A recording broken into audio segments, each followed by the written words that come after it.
नमस्कार दोस्तों, आप सभी को एक बार फिर से स्वागत है।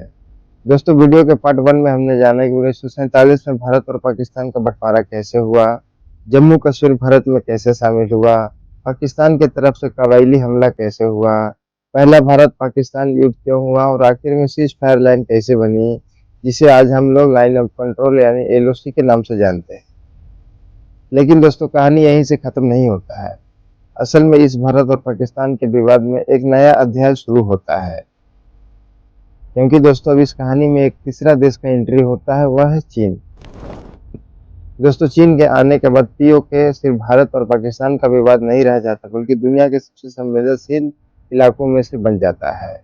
ऐसे में दोस्तों अब सवाल उठता है कि आखिर चीन का पीओके से क्या लेना देना है। इसके लिए दोस्तों हमें थोड़ा पीछे जाना होगा।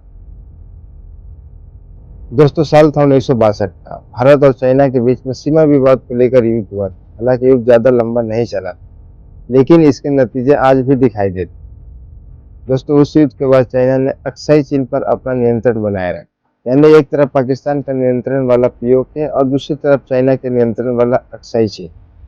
और दोस्तों, यहीं से भारत के सामने चुनौती पहले से भी कई ज्यादा बड़ी हो जाती है। इसके अलावा दोस्तों, 1963 में पाकिस्तान और चीन के बीच में एक सीमा समझौता हुआ था। इस समझौते के तहत पाकिस्तान ने सक्सगाम वैली की नियंत्रण चाइना को सौंप देता है। हालांकि भारत इस समझौते को भी पूरी तरह से अवैध मानता है, क्योंकि भारत का कहना है कि यह पूरा इलाका जम्मू कश्मीर का हिस्सा है। इसीलिए पाकिस्तान को इसे किसी दूसरे देश को देने का अधिकार नहीं है। दोस्तों, इसके बाद देखा गया कि चाइना और पाकिस्तान का रिश्ता लगातार मजबूत होते गए। आज के समय में दोनों देश रक्षा, व्यापार और कई बड़े प्रोजेक्ट में एक दूसरे के साझेदार है। जैसे कि इनका सबसे बड़ा प्रोजेक्ट अभी सीपेक है। यह नाम दोस्तों आपने कई बार सुना होगा। सीपेक यानी चाइना पाकिस्तान इकोनॉमिक कॉरिडोर। दोस्तों, इसे सरल भाषा में समझे तो यह चाइना का बहुत बड़ा आर्थिक और रणनीतिक प्रोजेक्ट है। इसके तहत चीन ने पाकिस्तान में अरबों डॉलर का निवेश किया है। इस प्रोजेक्ट के तहत चाइना ने कई सारे सड़कें बनाई, हाईवे बनाई, सुरंग बनाई, बिजली परियोजनाएं बनाई, रेलवे बनाई और बंदरगाहों का विकास किया। दोस्तों, ये जितने सारे परियोजनाएं हैं, इनमें से कई सारे ऐसी परियोजनाएं हैं जो गिलगित बल्टिस्तान से होकर गुजरती है। और दोस्तों, यह वही इलाका है जिसे भारत अपना हिस्सा मानता है। इसी वजह से दोस्तों भारत शुरू से ही सीपेक का विरोध करता आ रहा है। ऐसे में दोस्तों, अगर भारत भविष्य में पीओके को लेने के लिए सैन्य कार्रवाई करता है तो इस इलाके की स्थिति बदल सकती है। ऐसे में चाइना के बड़े आर्थिक हित प्रभावित हो सकते हैं।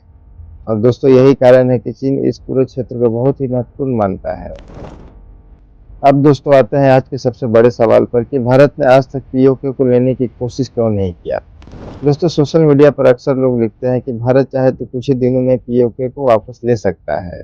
लेकिन दोस्तों, असल में क्या पीओके को लेना इतना आसान है? तो दोस्तों, इसका जवाब है नहीं, क्योंकि इसके पीछे कई कारण हैं।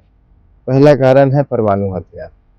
दोस्तों, हम सभी जानते हैं कि भारत और पाकिस्तान दोनों देश परमाणु शक्ति संपन्न देश है। अगर कोई बड़ा युद्ध शुरू होता है तो इसके गंभीर परिणाम हो सकते हैं। इसी वजह से दोनों देश सैन्य फैसले बहुत सोच समझ कर लेते हैं। दोस्तों, इसके दूसरा कारण है पहाड़ी इलाका। दोस्तों, हम सभी जानते हैं कि पीओके का ज्यादातर हिस्सा ऊंचे पहाड़ों में है। ऐसे जगहों पर युद्ध लड़ना मैदान की तुलना में कहीं ज्यादा मुश्किल होता है, क्योंकि सैनिकों को खाना पहुंचाना, हथियार और जरूरी सामान को पहुंचाना एक बड़ी चुनौती मानी जाती है। तीसरा कारण है आर्थिक नुकसान। दोस्तों, युद्ध का असर सिर्फ सीमा तक नहीं सीमित रहता है। इसका असर व्यापार, शेयर बाजार, विदेशी निवेश, पर्यटन और आम लोगों की जिंदगी पर भी पड़ता है। युद्ध का कीमत सिर्फ सेना नहीं बल्कि पूरा देश चुकाता है। दोस्तों, चौथा कारण है अंतर्राष्ट्रीय दबाव। दोस्तों, आज का दुनिया पहले जैसा नहीं है। अगर भारत और पाकिस्तान के बीच में बड़ा युद्ध शुरू होता है तो संयुक्त राष्ट्र अमेरिका, दुनिया के और कई बड़े सारे देश इसे रोकने की कोशिश करेंगे, क्योंकि कोई भी दो परमाणु देश के बीच में लंबे युद्ध का जोखिम नहीं लेना चाहेगा। दोस्तों, पांचवा कारण है चाइना। और दोस्तों, यह सबसे महत्वपूर्ण कारणों में से एक था। अगर दोस्तों भविष्य में भारत पीओके में कोई सैन्य अभियान चलाता है तो सुरक्षा विशेषज्ञों का कहना है कि पाकिस्तान के साथ साथ चाइना पर भी ध्यान देना होगा, क्योंकि चाइना पे हम लोग विश्वास नहीं कर सकते हैं। इसीलिए भारत अगर पीओके में कोई सैन्य अभियान करता है तो एक से ज्यादा मोर्चों को ध्यान रखकर योजना बनानी पड़ेगी। अब दोस्तों, सबसे बड़ा सवाल आता है कि क्या भविष्य में पीओके भारत में वापस आ सकता है? तो दोस्तों इसका जवाब कोई निश्चित रूप से नहीं दे सकता, क्योंकि यह सिर्फ सेना की ताकत की सवाल नहीं है। इसमें राजनीतिक, कूटनीतिक, अंतर्राष्ट्रीय हालत, भारत-पाकिस्तान के रिश्ते, चाइना का रुख और आने वाले समय की परिस्थिति भी बहुत महत्वपूर्ण होगी। यानी भविष्य में क्या होगा यह कोई नहीं जानता। तो दोस्तों आज के वीडियो में बस इतना ही। अगर यह वीडियो आपको पसंद आया तो वीडियो को लाइक करें, चैनल पर नए हैं तो चैनल को सब्सक्राइब कर दें। बहुत ही जल्द मिलते हैं किसी अगले वीडियो के साथ। तब तक के लिए नमस्कार, जय हिंद।